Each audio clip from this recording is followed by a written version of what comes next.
Corona virus की वजह से इस समय पूरी दुनिया में लॉकडाउन की स्थिति बनी हुई है और ऐसे में ज्यादातर कंपनियां अपने एम्प्लॉयज को ऑप्शन दे रही हैं कि वो वर्क फ्रॉम होम यानी कि अपने घर से ही काम करें।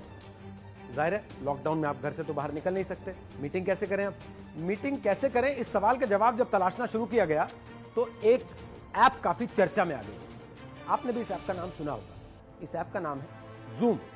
इसकी खासियत यह है कि इस पर 1 से लेकर 100 तक लोग एक साथ एक समय में वीडियो कॉलिंग कर सकते हैं, यानी आप एक दूसरे के चेहरे भी देख सकते हैं, एक दूसरे के साथ बातचीत भी कर सकते हैं। और सिर्फ हिंदुस्तान में नहीं, दुनिया के बहुत सारे देशों में इस ऐप का इस्तेमाल अचानक बड़ी तेजी से बढ़ गया और जैसे जैसे इस ऐप का इस्तेमाल बढ़ा, इस ऐप को लेकर चर्चा बढ़ी, इसको लेकर सवाल भी खड़े होने लग गए। आरोप यह लगा कि इस ऐप पर आपका डेटा सुरक्षित नहीं है, यानी कि अगर आप जूम का इस्तेमाल कर रहे हैं तो आपके मोबाइल का डेटा, आपके लैपटॉप का डेटा, आपके आईपैड का डेटा वो किसी और के हाथ में भी जा सकता है। अगर वाकई ऐसा है तो यह बहुत खतरनाक स्थिति है। तो आज हम आपको बताएंगे जूम ऐप को लेकर जितनी तरह की चिंताएं पूरी दुनिया में सामने रखी गई हैं वो क्या है, और साथ ही जूम ऐप का इस्तेमाल करना आपके लिए खतरनाक है या नहीं। साइबर सिक्योरिटी के लिए भारत में एक राष्ट्रीय नोडल एजेंसी है, CERT-IN। इसका फुल फॉर्म है computer emergency response team of India.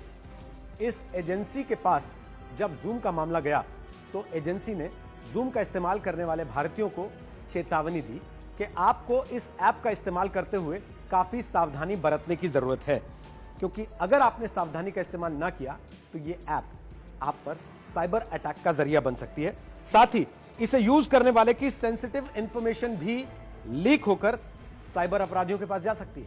अमेरिकी वेबसाइट CNET के मुताबिक कैलिफोर्निया में इस ऐप पर एक लॉसूट यानी कि एक मुकदमा भी फाइल कर दिया गया और इस मुकदमे को फाइल करने के लिए 3 चीजों को आधार बनाया गया।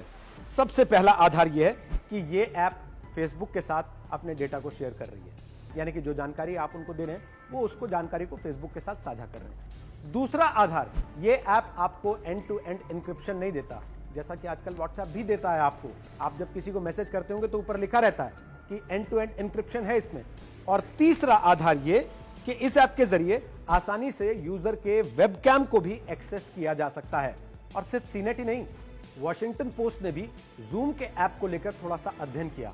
उन्होंने इन्वेस्टिगेशन किया तो उन्होंने पाया कि हजारों लोगों के पर्सनल जूम वीडियोस इंटरनेट पर फ्री स्पेस में उपलब्ध हैं, यानी कि आपने जूम के जरिए जो बातचीत की, जो वीडियोस इधर से उधर हुए, वो सारे इंटरनेट पर किसी तीसरे, किसी अनजान आदमी के देखने के लिए भी उपलब्ध हैं। इन वीडियोस में से वॉशिंगटन पोस्ट ने 5 लोगों का पता लगाया, उन तक पहुंचे, उनसे बात की और उनसे पूछा तो उनमें से किसी को यह मालूम नहीं था कि उनके वीडियोस लीक होकर आखिर इंटरनेट पर कैसे आ गए। सिक्योरिटी एक्सपर्ट ब्रायन क्रब की माने तो ऐसे बहुत सारे टूल्स हैं जो आपको इंटरनेट पर 1 घंटे में ही 100 जूम मीटिंग आईडीज ढूंढकर सामने रख देंगे, यानी कि 100 ऐसे लोग जिन्होंने मीटिंग्स की होंगी। ऐसी बहुत सारी और खामियां इस ऐप में पाई गई जिनकी वजह से गूगल ने और एलन मस्क की SpaceX ने भी जूम ऐप का इस्तेमाल करने से इनकार कर दिया। और इतना ही नहीं, जर्मन फॉरेन मिनिस्ट्री ने जूम ऐप पर प्रतिबंध लगा दिया। इन सारी रिपोर्ट्स के बाद जूम ऐप बनाने वाली कंपनी के CEO एरिक युआन ने वॉल स्ट्रीट जर्नल को एक इंटरव्यू दिया और उस इंटरव्यू में उन्होंने माफी मांगी और साथ ही यह भी कहा कि कंपनी लोगों के विश्वास को बनाए रखने के लिए हर संभव काम करेगी। और उन्होंने यह वादा भी किया कि अगले 90 दिन में, यानी कि 3 महीने में, वो इससे जुड़े सारे सिक्योरिटी इश्यूज को सॉल्व कर लेंगे। अब आपको यह भी जान लेना चाहिए कि आखिर एरिक युआन है कौन। जूम ऐप के फाउंडर हैं एरिक युआन और वो एक चाइनीज अमेरिकन हैं। पिछले कुछ ही दिनों में जूम की पॉपुलैरिटी का ग्राफ किस हद तक बढ़ा है, इसका अंदाजा आप इस बात से लगा लीजिए कि पिछले 3 महीनों में उनकी नेटवर्थ 112% बढ़कर $7.5 बिलियन हो गई है। और सिर्फ 3 महीनों के अंदर वो ब्लूमबर्ग की बिलियनर्स की लिस्ट में 192 नंबर पर आ गए हैं। दिसंबर 2019 में जूम ऐप के एक्टिव यूजर्स की तादाद थी 1 करोड़, जो मार्च 2020 में 20 करोड़ तक पहुंच गई है, यानी कि 20 गुना ज्यादा।